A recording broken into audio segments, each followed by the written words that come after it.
Halo semuanya, perkenalkan nama saya Rafini Sapan dengan NIM 2023-79054. Untuk tugas yang pertama, mengenai distribusi tegangan dalam tanah dalam mekanika tanah 2 ini, saya akan menjelaskan beberapa pengerjaan soal-soal dari beban titik sampai dengan beban terbagi rata lingkaran. Penjelasan dan juga penyelesaian soal-soal ini saya ambil dari modul Mekanika Tanah 2 oleh Heri Kristadi Hardiatmo. Kita masuk ke dalam pendahuluan. Hitungan tegangan-tegangan yang terjadi di dalam tanah berguna untuk analisis tegangan-tegangan atau stress strain dan penurunan settlement. Sifat-sifat tegangan-tegangan dan penurunan bergantung pada sifat tanah bila mengalami pembebanan. Dalam hitungan tegangan di dalam tanah dianggap bersifat elastis, homogen atau sejenis, isotropis, dan terdapat hubungan linear antara tegangan dan regangan. Tegangan yang terjadi di dalam massa tanah dapat disebabkan oleh beban yang bekerja di permukaan atau oleh beban akibat berat sendiri tanah. Tegangan yang berasal dari beban di permukaan tanah berkurang bila kedalaman bertambah. Sebaliknya, tegangan yang berasal dari berat sendiri tanah bertambah bila kedalamannya bertambah. Regangan volumetrik pada material yang bersifat elastis dinyatakan oleh persamaan sebagai berikut. Dengan delta V di sini sebagai perubahan volume, kemudian V merupakan volume awal, dan mu di sini merupakan angka Poisson, E sebagai modulus elastis, dan sigma kecil X, Y, dan juga Z ini sebagai tegangan-tegangan dalam arah X, Y, dan Z. Dalam persamaan 6.1 atau persamaan yang pertama tadi, bila pembebanan yang mengakibatkan penurunan terjadi pada kondisi tanpa drainase atau undrained, atau penurunan terjadi pada volume konstan, maka delta V per V sama dengan 0. Dalam kondisi ini, angka Poisson yang disimbolkan dengan mu sama dengan 0,5. Jika pembebanan menyebabkan perubahan volume, seperti contohnya penurunan akibat proses konsolidasi, sehingga delta V per V lebih besar dari 0, maka mu kurang dari 0,5. Kita masuk ke dalam teori bisnis. Teori bisnis dibagi menjadi 7, yaitu yang pertama beban titik, yang kedua beban garis, yang ketiga beban terbagi rata berbentuk lajur memanjang, yang keempat beban terbagi rata berbentuk 4 persegi panjang, yang kelima beban terbagi rata berbentuk lingkaran, yang keenam beban terbagi rata berbentuk segitiga memanjang tak terhingga, dan yang ketujuh yaitu beban terbagi rata berbentuk trapesium memanjang tak terhingga. Tapi yang akan saya bahas di sini hanya dua. Yang pertama yaitu beban titik, dan yang kedua yaitu beban terbagi rata berbentuk lingkaran. Yang pertama yaitu beban titik. Analisis tegangan yang terjadi di dalam massa tanah akibat pengaruh beban titik di permukaan dapat dilakukan dengan menggunakan teori bisnis pada tahun 1885. Anggapan-anggapan yang dipakai pada teori bisnis adalah yang pertama, tanah merupakan bahan yang bersifat elastis, homogen atau sejenis, isotropis, dan semi tak terhingga atau semi-infinite. Yang kedua, tanah tidak mempunyai berat. Yang ketiga, hubungan tegangan-regangan mengikuti hukum Hooke. Keempat, distribusi tegangan akibat beban yang bekerja tidak bergantung pada jenis tanah. Kelima, distribusi tegangan simetri terhadap sumbu vertikal yang disimbolkan dengan Z. Keenam, perubahan volume tanah diabaikan. Dan yang ketujuh, tanah tidak sedang mengalami tegangan sebelum beban Q diterapkan. Telah diamati bahwa tegangan vertikal tidak bergantung pada modulus elastis yang disimbolkan dengan E dan angka Poisson yang disimbolkan dengan mu. Akan tetapi, tekanan lateral bergantung pada angka Poisson dan tidak bergantung pada modulus elastis. Dalam hitungan distribusi tegangan akibat beban struktur, tegangan yang terjadi biasanya dinyatakan dalam istilah tambahan tegangan atau stress increment, yaitu delta sigma. Karena dalam kenyataan, tegangan yang diakibatkan oleh beban struktur merupakan tambahan tegangan pada tekanan overburden atau tekanan vertikal akibat berat tanahnya sendiri. Jadi sebenarnya tanah sudah mengalami tekanan sebelum beban struktur bekerja. Sedikit penjelasan, tekanan overburden atau yang biasa disimbolkan dengan OB merupakan lapisan tanah di atas titik yang ingin ditinjau. Teori bisnis pada tahun 1885 untuk tambahan tegangan vertikal akibat beban titik dianalisis dengan meninjau sistem tegangan pada koordinat silinder pada gambar 6.1. Dalam teori ini, tambahan tegangan vertikal dalam kurung delta sigma z pada suatu titik A di dalam tanah akibat beban titik Q di permukaan dinyatakan oleh persamaan yang bisa dilihat pada layar. Ada persamaan yang pertama, kedua, dan juga persamaan yang ketiga. Persamaan yang kedua yaitu tambahan tegangan mendatar dalam arah radial, dan persamaan yang ketiga yaitu tambahan tegangan mendatar arah tangensial. Berikut merupakan gambar 6.1a sebagai gambar untuk tambahan tegangan akibat beban titik. Kemudian gambar yang kedua yaitu 6.1b merupakan gambar distribusi tegangan akibat beban di titik Q. Berikut merupakan rumus tegangan geser, dapat dilihat pada persamaan 6.5. Bila mu sama dengan 0,50, maka suku persamaan kedua dari persamaan 6.3 sama dengan 0, dan pada persamaan 6.4 nilai sigma theta sama dengan 0. Jika faktor pengaruh untuk beban titik untuk teori bisnis didefinisikan sebagai persamaan pada 6.6, maka persamaan yang sebelumnya ada di 6.2 akan menjadi persamaan pada 6.7, yaitu delta sigma z sama dengan Q per Z kuadrat dikali IB. Nilai IB yang disajikan dalam bentuk grafik diperlihatkan dalam gambar 6.2. Dalam gambar ini, nilai pengaruh beban titik IB untuk teori bisnis digambarkan bersama-sama dengan faktor pengaruh beban titik yang disimbolkan dengan IW untuk teori Westergaard. Berikut merupakan gambar 6.2 yaitu grafik faktor pengaruh untuk beban titik yang didasarkan pada teori bisnis. Intensitas tambahan tegangan vertikal yang disimbolkan dengan delta sigma z akibat beban titik Q pada kedalaman tertentu diperlihatkan secara skematis dengan garis patah-patah dalam gambar 6.1b yang dapat dilihat dalam modul.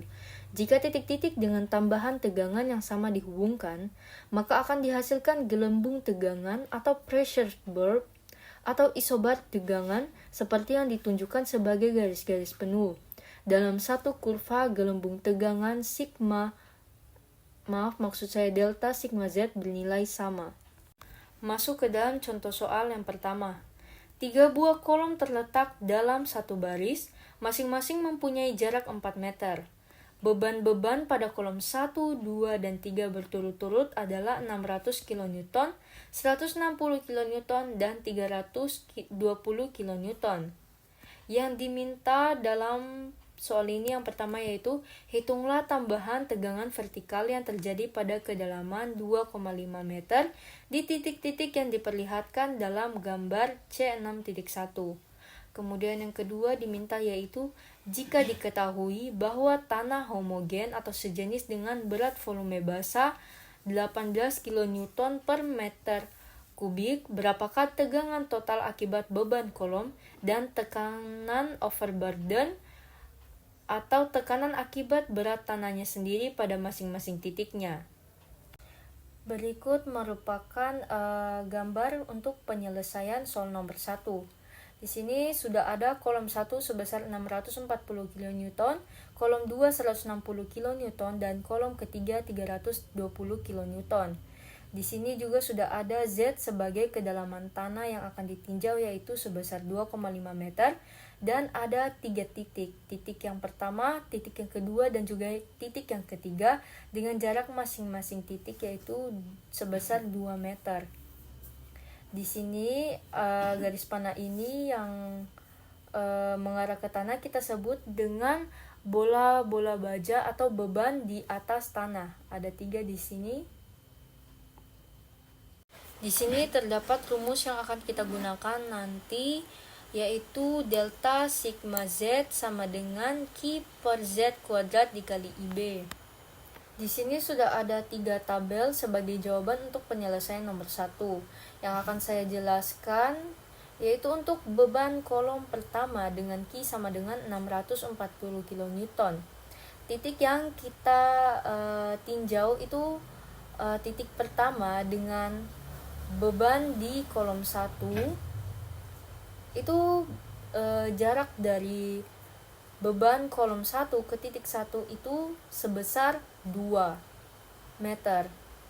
Di sini R itu merupakan jarak horizontal, kemudian Z itu merupakan jarak vertikal. Jadi jarak horizontalnya yang kita dapat dari beban kolom 1 ke titik 1 yaitu 2 meter. Kemudian untuk Z-nya yaitu jarak vertikal atau kedalaman dari tanah yang kita tinjau yaitu sebesar 2,5 meter. Jadi di tabel sebelah kanannya itu yang untuk R per Z itu kita dapatkan nilai R-nya 2 tadi, kita bagi dengan nilai Z-nya yang tadi di soal yaitu 2,5 meter, sehingga kita dapatkan 0,8. Kemudian dari mana IB ini kita dapat? Kita dapatkan dari grafik yang ada di sebelah sini, dimana kita lihat di sumbu X-nya yaitu RZ-nya itu kita dapatkan 0,8. 0,8 itu kita dapatkan di sini. Kemudian kita tarik garisnya ke atas sampai di garis IB. Kemudian kita tarik secara horizontal dan kita mendapatkan nilainya di sini sebesar 0,139.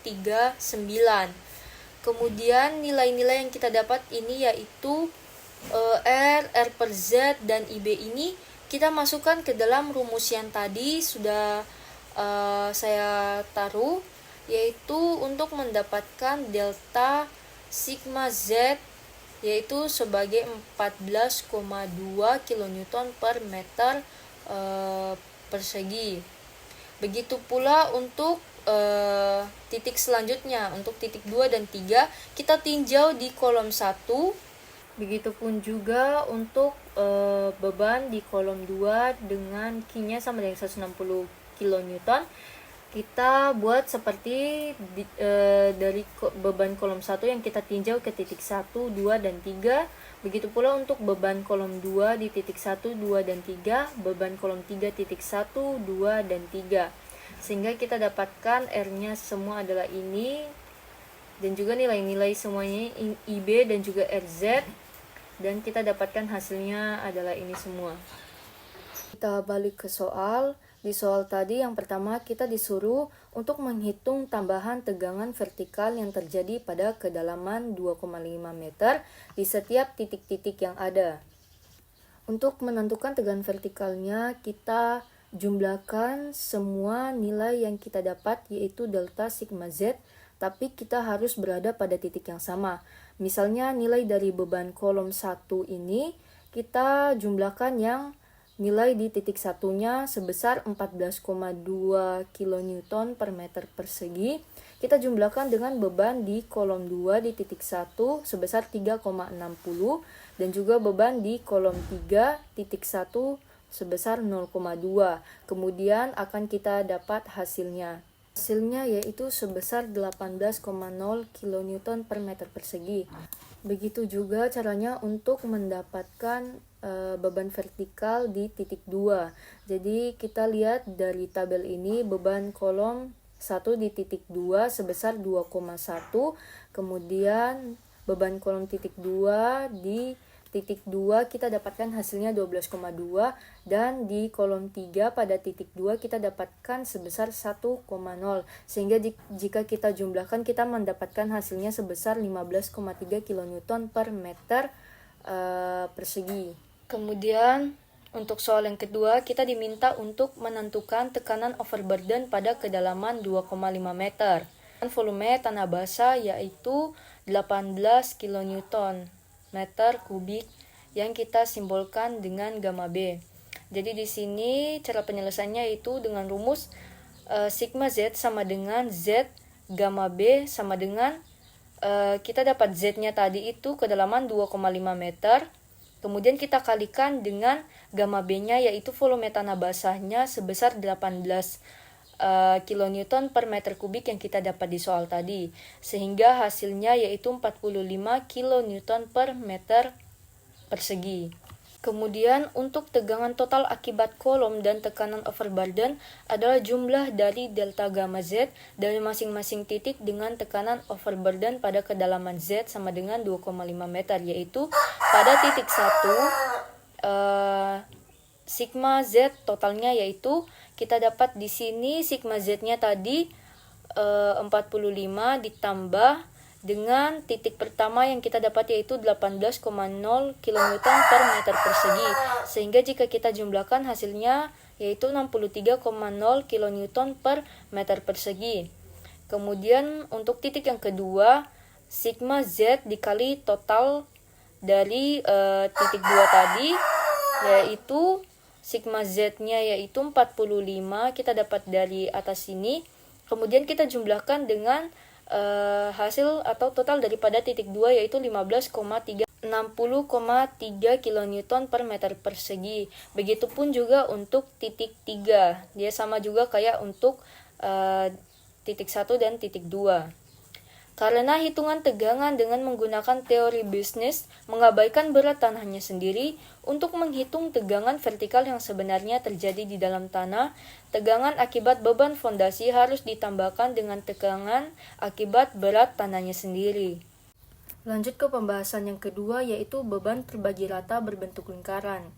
Dengan integrasi dari persamaan beban titik, dapat diperoleh besarnya tambahan tegangan di bawah pusat fondasi lingkaran fleksibel dengan beban yang terbagi rata pada luasannya. Tegangan akibat beban seperti yang diperlihatkan dalam gambar 66.9 yang ada di bawah ini ditentukan dengan persamaan sebagai berikut. Persamaannya dapat dilihat pada layar. Karena dA sama dengan R d theta dr, integrasi persamaan 6.16 akan diperoleh persamaan tegangan di bawah pusat beban terbagi rata berbentuk lingkaran sebagai berikut. Ada dua persamaan di sini. Kita masuk ke contoh soal selanjutnya. Contoh soal yang kedua, sebuah tangki minyak berbentuk lingkaran dengan diameter 4 meter mendukung beban terbagi rata Q sama dengan 120 kN per kilonewton per meter persegi dengan menggunakan gambar 6.10. Hitunglah yang pertama tambahan tegangan di bawah pusat tangki pada kedalaman 2 meter dan tambahan tegangan di bawah tepi tangki pada kedalaman 2 meter. Untuk penyelesaian soal yang pertama, tambahan tegangan vertikal di pusat tangki pada kedalaman 2 meter, Z-nya kita dapat dari gambar sama dengan 2 meter, R-nya ini merupakan jari-jari dari diameter tangki.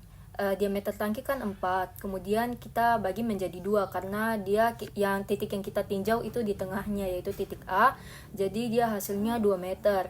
Kemudian X-nya sama dengan 0 karena titiknya di tengah. Dia titik yang ditinjau itu dia tetap berada di tengah. Kemudian setelah kita dapatkan Z dan juga R-nya ini, Z dan R-nya kita bagi, di mana Z-nya merupakan merupakan 2 meter dan juga R-nya merupakan 2 meter. Jadi hasilnya adalah 1. Kemudian X dibagi R sama dengan 0. Dari gambar 6.10, gambar sebelumnya diperoleh I sama dengan 64%, yaitu kita ubah menjadi 0,64. Jadi delta sigma Z sama dengan Q dikali I sama dengan Q-nya tadi kita dapat di soal 120, kemudian kita kalikan dengan I-nya di sini 0,64. Jadi hasilnya 76,8 kN per meter persegi. Nah, dari mana kita dapatkan I-nya? I-nya ini kita dapatkan dari yang sudah kita ketahui tadi, yaitu Z per R sama dengan 1 dan XR sama dengan 0. Kita kembali lagi ke grafik yang ini. Kita lihat di sini dia punya sumbu Y itu ZR-nya. ZR-nya kita dapat 1. Dapat 1 di sini. Kemudian XR-nya itu kita dapat 0. Jadi kita tarik ke sini. Kita tarik secara horizontal ke kanan, kita cari sampai dapat di 0,0 karena dia punya X per R itu 0. Nah, terus kita dapat di sini titiknya yaitu 60. Di sini sekitar 60-an. Jadi I-nya yang kita dapat tadi 0,64. Kemudian untuk pertanyaan yang kedua yaitu tambahan tegangan vertikal di tepi tangki pada kedalaman 2 meter. Di sini Z-nya atau kedalaman vertikalnya kita sudah dapat dari gambar tadi 2 meter sama kayak yang pertama. Kemudian R-nya di sini kita dapat 2 meter juga sebagai dia punya horizontalnya. Kemudian X-nya ini kita dapatnya 2 meter. Sudah bukan 0 lagi karena titik yang kita tinjau kedua ini terdapat di titik B. Titiknya itu di paling ujung gambar, titik B. Kemudian kita bagi Z-nya dengan R-nya, 2 bagi 2 sama dengan 1, X bagi R-nya sama dengan 1 juga. Dari gambar 6.10 diperoleh I sama dengan 0,33. Jadi delta sigma Z sama dengan Q dikali I sama dengan 120 dikali 0,33 sama dengan 39,6 kN per meter persegi. Kemudian untuk mendapatkan I-nya lagi di soal yang kedua itu masih sama kayak di soal yang pertama tadi. Jadi kita di sini dapat diketahuinya yaitu Z per R-nya sama dengan 1, kemudian X per R-nya sama dengan 1. Di sini kita lihat di sumbu Y, Z per R-nya. Z per R-nya itu 1, taruh di sini, kemudian XR-nya itu 1. Kita tarik lagi secara horizontal ke kanan sampai kita dapat di titik 1,0. Nah, di sini kita dapat di angka 30. Jadi kisaran yang kita dapat itu untuk I-nya 0,33. Sekian penjelasan mengenai distribusi dalam tanah teori bisnis dari saya. Saya mohon maaf apabila ada kesalahan dalam tutur kata saya dan juga kesalahan dalam pembacaan nama teori. Terima kasih.